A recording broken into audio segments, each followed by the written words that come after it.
सत्यमेव जयते।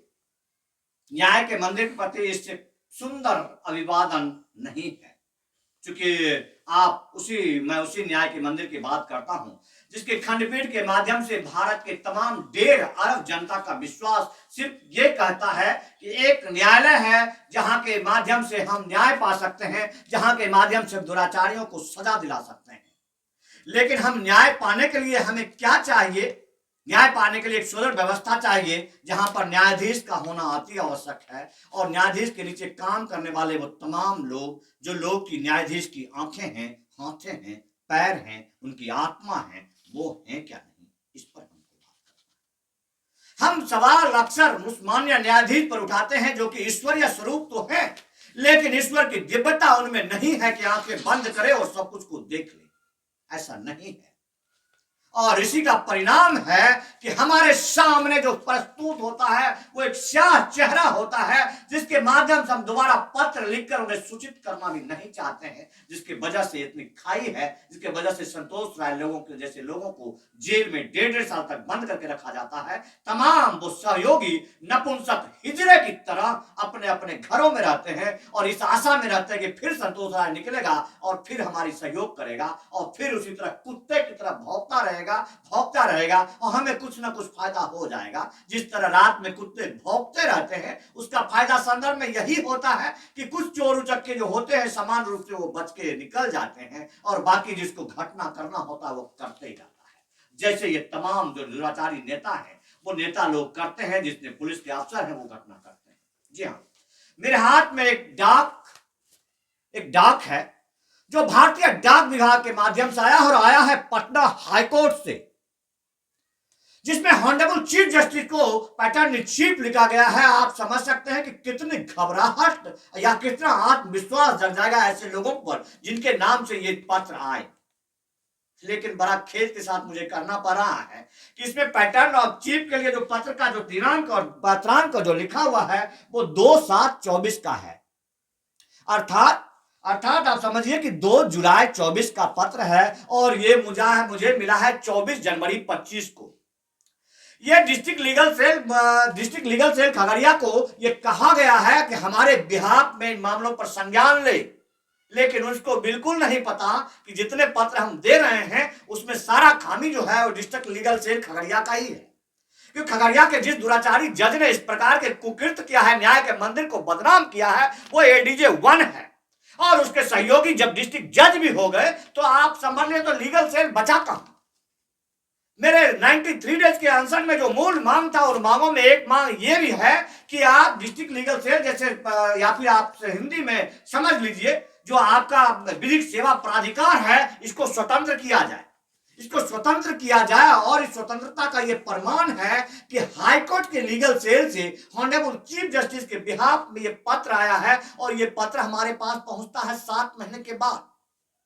यानी कि 25/7 का ये पत्र दिया हुआ है। और बगल में आप यहाँ पर उस डाक विभाग का, चूंकि डिजिटल मीडिया से हम लोग डिजिटल पोर्टल से जुड़े हुए हैं, आज हमारा डाक भी इतना उन्नत हो गया कि हमें ये बता देता है कि ये डाक कब पोस्ट किया गया है।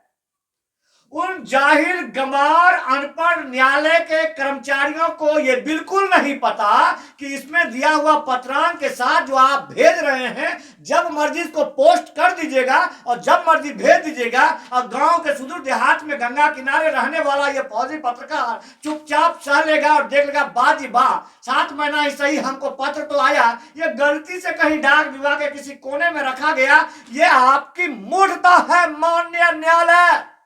कि आपके आस्तीन में पलने वाले वो गुर्गे, वो बदमाश, जो अपराधी हैं, हिंसक हैं, जो कर्मचारी तो है नहीं, जो सिर्फ भ्रष्टाचार की अम्मा के पनपे हुए औलाद हैं और वो इस प्रकार की कार्रवाइयां करते हैं। इसके बिहाफ में यहां पर ईमेल भी डाला गया है। मैं सबको आपको फीडबैक दूंगा और साफ तौर पर आप जाइए। मैं यहां पर आपको इस पोस्ट का दिया हुआ जो इस पोस्ट का जो कोड है, वो कोड को मैं यहां पर दे रहा हूं। इस कोड को आप देखिए कि पत्र कहां गया है और इस पत्र का पत्रांक दिनांक क्या है। और इस 7 जुलाई की घटना में संज्ञान लेने के बाद आप समझते हैं कि 14 जून को जब दुराचार हुआ खगड़िया के उस कोर्ट में, जहां पर एक न्यायाधीश अपने तमाम गुर्गों के साथ जानलेवा हमला करता है, जहां पर अवैध शराब का सबसे बड़ा धंधा चलता है, जहां जिस खगड़िया के कोठे से हथियार तस्करी का कारोबार चलता है, वहां काम करने वाले तमाम लोग हथियार तस्कर हैं, अवैध शराब कारोबारी हैं, जो कि कहीं किसी पर भी हमला करते हैं, कभी किसी, या फिर संपन्न रूप से। आप बस आरटीआई के माध्यम से पूछ लीजिए, माय लॉर्ड, अदालत में जो इतनी भीड़ है, ये खोमचे वाले, ये ठेले वाले, ये किस न्यायाधीश के बच्चे हैं? किस न्यायाधीश के बच्चे हैं? जो कि अति प्रतिबंधित क्षेत्र है, अति सुरक्षित क्षेत्र है, जहां पर जर्नलिज्म को भी प्रतिबंधित किया जाता है। कहा जाता है कि नहीं जी,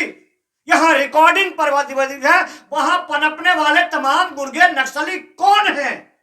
ये सिर्फ न्यायाधीश के बच्चे हैं, ये सिर्फ न्यायाधीश के द्वारा बिठाए हुए नाजायज सिस्टम हैं, जो वहां पर इस तरह से कारोबार करते हैं, इस तरह से धंधे करते हैं, और जब लीगली कोई बात करे तो उसके ऊपर हिंसक हमला करते हैं। और वहां पर पुलिस कहती है कि नहीं जी, यहां तो प्रतिबंधित है, हम नहीं आ सकते हैं। नहीं आ सकते हैं तो इसका जांच होगा, तब तो पता चलेगा कि क्यों नहीं आए हो। इस पत्र को मैं लगा करके सिर्फ इतने पर इस बात को छोड़ जाता हूं, सिर्फ आपको सूचित कर देता हूं कि ये हमारे देश का संविधान के अंदर न्याय की गरिमा को बनाए रखने के लिए जिस न्यायालय को अलग रखा गया है, जिसे विशेषाधिकार दिया गया है, जिसे कंटेम्प्ट ऑफ कोर्ट के माध्यम से एक सुरक्षित संविधान दिया गया है, जिस पर कोई घात न कर सके, जिस पर कोई प्रतिहत न कर सके, वो इस प्रकार से काम करती है कि क्यों ना उस पन्ने को फाड़ करे राहुल बाबू। जिस तरह से आपने विधेयक को फाड़ कर फेंक दिया था, ऐसे को काहे नहीं फाड़ फेंकते थे? क्योंकि ये सब जो कानून है ना, ये आपके ही पूर्वजों और पुरखों के द्वारा बनाया गया है। इसको काहे नहीं फाड़ के फेंक देते? क्यों नहीं फाड़ के फेंक देते इस कंटेम्प्ट ऑफ कोर्ट के कानून को, इस विधेयक को, जहां पर देश के अदालत की अम्मा है, जो उसको संरक्षण के लिए बनाया गया है, जो कि हमले करते हैं, जो पर सिर्फ एक चक्रागर चलाते हैं, कोठा के रूप में संचालित होने वाला ये न्याय का मंदिर, जहां पर सिर्फ तमाम लोगों को आते ही वहां पर बेहिया बना दिया जाता है और उसका उपयोग करते रहता है उपयोग करने वाले काले कोट वाले भरुए। उन्हीं काले कोट वाले भरुए को हाथ में आपने पकड़ा दिया विधिक सेवा प्राधिकार। उन्हीं काले कोट वाले भरुए के हाथ में पकड़ा दिया आपने मानवाधिकार, और उसका उपयोग वो इसी तरह से कर रहे हैं जिस तरह से जब आप कोठे पर जाएगा तो अम्मा तो बैठी रहती है, और वहां पर वो चकले घर चलाने के लिए दलाल जो है, भरुए जो है, वो उस चमड़ी के कारोबार में भाग दौड़ करते रहते हैं। वही कर रहे हैं आप, वही। इस पत्र के माध्यम से मैं आपको आज इतना करना चाहता हूं तमाम लोगों को, ये काला चिट्ठा है इस अदालत की अम्मा का, और उसको बिहार में उसी को लाने किया गया, यानी कि बिल्ली को छाछ की रखवाली। धन्य है महाराज, धन्य है मेरे माय लॉर्ड, धन्य है आपका विधान,